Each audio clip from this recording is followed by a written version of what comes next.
It's 1975 in Moscow, a room inside the Kremlin. Senior KGB officials are gathered around a metallic film canister. They're all just staring at it. Inside the canister is a movie. It's a movie about a secret American intelligence unit. 9 analysts reading books, newspapers, magazines, trying to understand the world.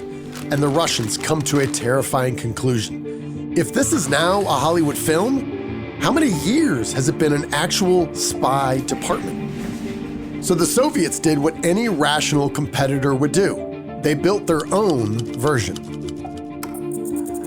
The KGB headquartered their new secret division in a quiet neighborhood, Flotskaya Street in Moscow. And they even stuck a phony brass plaque by its front door, proclaiming that place to be the headquarters for the All-Union Scientific Research Institute of Systems Analysis, a nonsense name instead of the real title of the Scientific Research Institute of Intelligence Problems of the First Directorate of the KGB, known by its Russian initials of NIIRP. Hundreds, eventually thousands of analysts, and they were reading everything they could get their hands on. But there was just one problem. This entire idea was invented out of whole cloth by a 23-year-old kid from Montana who was writing his first book. His name was James Grady, and the book was 6 Days of the Condor. Director and actor Robert Redford thought he could tighten up the plot just a little bit and cut it from 6 days down to 3. This is the Major. This is Joe Turner. Identification? My name is Turner. I work for you. Now listen. Identify yourself. What is your designation? Condor. Something has happened. Section 9, Department 17. The section's been hit. What level? What level? Level of damage. Everybody. Dr. Lapp, Janice, Ray, Harold. Everybody is dead. What is it? What is it? Are you damaged? Damaged? No. Are you armed? Identify the armament. It's a .45 automatic. Will you guys bring me in, please? I'm not a field agent. I just read books. My friend, welcome to the Construction Leadership Podcast, where we help construction executives lead high-performing teams that finish on time and under budget without all the firefighting and babysitting, so you can lead with focus and control. I am your host, Bradley Hartman. So that's right, that story about the Soviet Union building an entire intelligence operations, employing thousands of people, was based entirely on a novel written by a 23-year-old kid from Montana. And this sounds ridiculous. It sounds crazy until you realize how sometimes in business, we do something very similar. And yes, rarely do we build our strategies purely off fiction, but we do build them off assumptions. Assumptions about demand, about pricing, about hiring, about what the next 12 to 24 months are going to look like. And what we're going to talk about here today is how leaders can cultivate the ability to see around corners, about preparing for futures that haven't happened yet, and especially the ones that we don't want to happen. Because the difference between the companies that struggle and the ones that thrive, it's not about who has the best data. It's not about whoever has the best AI. It's the one who's done the best job imagining what happens next and preparing for it, which today requires, yes, both data and AI. Let's dive in. Now, any rational thinker knows there's a big difference between intelligence and a true insight, and data versus meaning, the understanding of what that data and that collection of intelligence actually means to us, determining what we should do next. And if we think about those Russian leaders, they didn't fail because they ignored information. They failed because they misunderstood what mattered. They made assumptions about the very presence of a movie depicting something their greatest enemy in the world could have been doing. It appeared to them that they had information that they needed to act upon. And today, of course, leaders, just like those Russian leaders, do not have an information problem. We have an imagination problem, and a recognition that it's really hard to predict the future.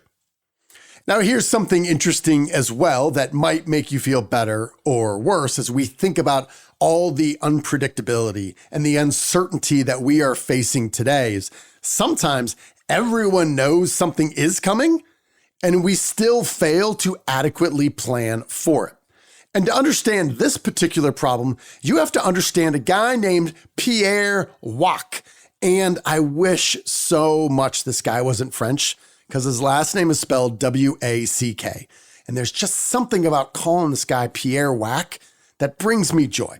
Anyway, Pierre Wack was a planner at Royal Dutch Shell in the late 60s and early 70s. And he's widely credited with bringing scenario planning out of the military and into the corporate world. It was Wack's job to help leaders at his organization prepare for multiple possible futures, even and especially the most uncomfortable ones. They had to invest the time, energy, and attention thinking through these multiple futures, different scenarios, and planning what they would do in each one. And as it turns out, he and his team at Royal Dutch Shell saw things coming that most of the oil industry either missed or ignored. When Mr. Wack began working at Shell's headquarters in 1971, he already had two key insights. First, change in the Arab world was about to destroy the stability of the existing oil regime, which oil companies had dominated and drawn a profit stream from for 25 years. Second, everybody in the oil industry knew it, but nobody was prepared to do anything. With sponsorship from several far-seeing Shell managing directors, he assembled a team to bring that awareness to the entire organization. And this is a very dangerous position for any leader to be in. It's not complete ignorance, but it's awareness without understanding what to do next. Pierre Wack's argument was this: if we know things are changing and we know these changes are going to hurt a lot of people and probably us, we need to invest the time to think it through proactively.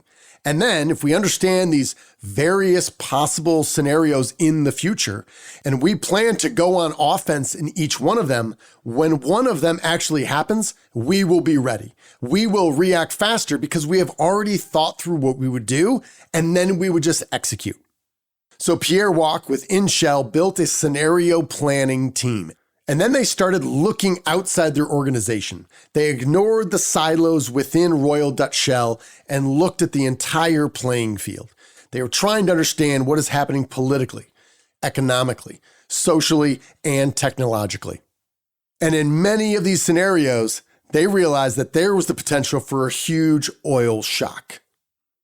And this is where most scenario planning fails, because it's not about building better forecasts. It's about getting people to actually believe what they're seeing in the future and being prepared to act upon that.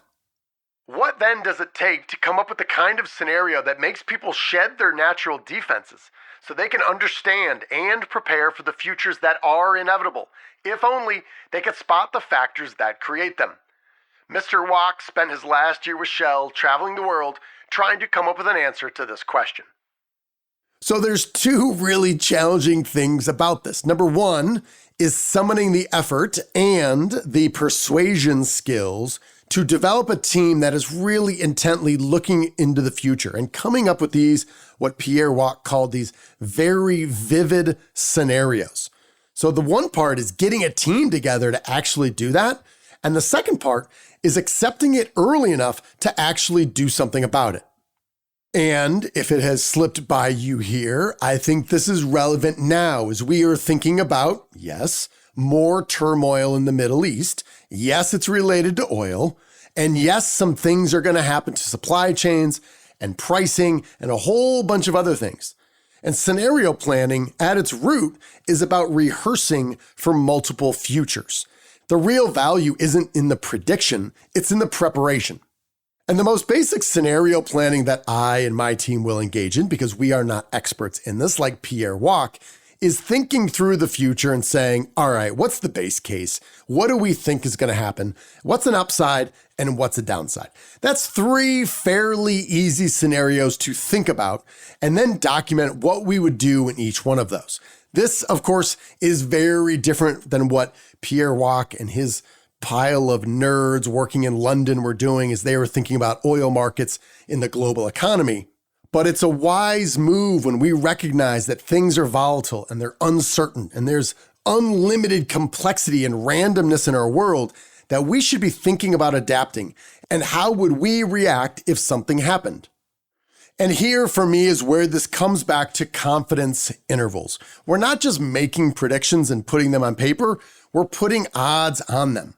We're saying things like, over the next 12 months, I see a growth potential that is most likely between 2 and 3%. And I'm going to say my confidence interval is 60%.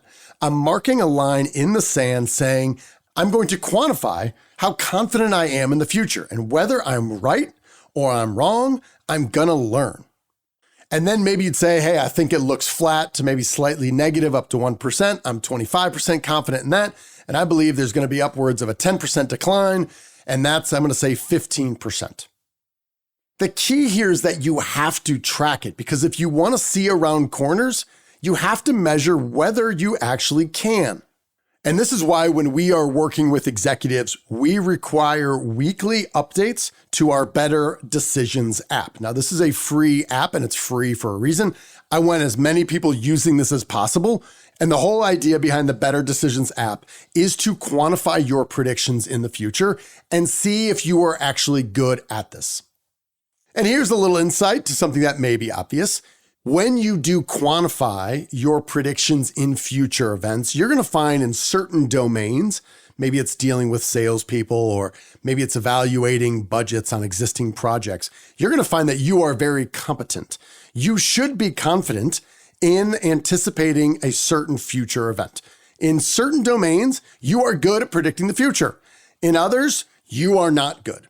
And this is understanding your own circle of competence. And this is what Charlie Munger was talking about when he said, you got to know your circle of competence and you got to stay within it. But in the absence of doing this, what a lot of executives do is they constantly live in perpetual hindsight bias, knowing something happened and then looking back and saying, well, if you think about it, that was fairly obvious that we were going to go, I don't know, attack Iran after bombing them 12 months ago. Or we have the opposite situation where leaders are beating themselves up. We have two different companies that went all in early 2025, anticipating it to be a huge growth year. So they hired way ahead of need, and they just assumed that the growth would continue and ignored the downside. And that did not turn out great. And it wasn't that they were unprepared because they lacked data. They were unprepared because they only believed one version of the future. And what Pierre Wack introduced and institutionalized at Royal Dutch Shell was that, yes, results are important. We should absolutely celebrate effective execution. Getting things done, driving results is good. Of course, high five. However, Pierre believed that wasn't nearly enough. To Mr. Wack, the ability for which managers are most celebrated, the ability to get things done, was only one part of the necessary skills. Equally important and much harder to come by was the ability to see ahead. The more aware the wolf pack is of the terrain in which it runs, the more effectively it hunts. What does it take to engender that awareness in managers, particularly in these shocking and skittish times? Consistent execution, driving results wins the quarter and it wins the year. However, it's anticipation and preparedness that determines whether you're still in the game 5 years from now. And this is where we need to understand exactly where we fit in the corporate hierarchy, because you got managers and we need managers to execute consistently. We've got leaders, and leaders allocate resources, capital, talent, and time. But it's executive leaders. It's the CEO's job. Yet CEOs need to imagine a future that is very different than today and ensure that this organization is poised to thrive there. It's no one's job to accurately predict the future. That's impossible. However, it's the leader's job to make sure while we're allocating resources, we need to look at our organization and make sure they can survive in the futures that no one expected. So as we close out here and we think about those Russians that we were making fun of, where it was a fictional story from a 23-year-old who moved to Washington, D.C. and started to imagine what all these brownstones around the Capitol were doing. They were always closed, and he never saw anyone going in and out of them. And yet, when that became a movie starring Robert Redford, the Russians thought, this has to be true, and built a force of 2,000 analysts to read everything around the globe. Were they dumb to do so? I don't know. I have no idea what those individuals came up with. But the point is the Russians saw something and reacted. The oil industry saw something and didn't. And we still don't know whether hiring 2,000 analysts to read everything the world was putting out was a stroke of genius or just another giant bureaucracy filling the time, doing a new routine, trying to get ahead. But for us leaders, it's not about how much information you can collect. It's about whether or not you can see around corners and whether you're willing to act when you do. This is a skill. It can be improved. We just have to slow down. We need to allocate the time, and we need to start imagining futures and putting confidence intervals next to them. So my friend, that's all I've got. Go download the Better Decisions app. Check it out. You can begin to see around corners better starting today. And if you have not read James Grady's book, 6 Days of the Condor, it's an oldie, but a goodie. You, my friend, are owed nothing. Deliver value first. Make it a great week.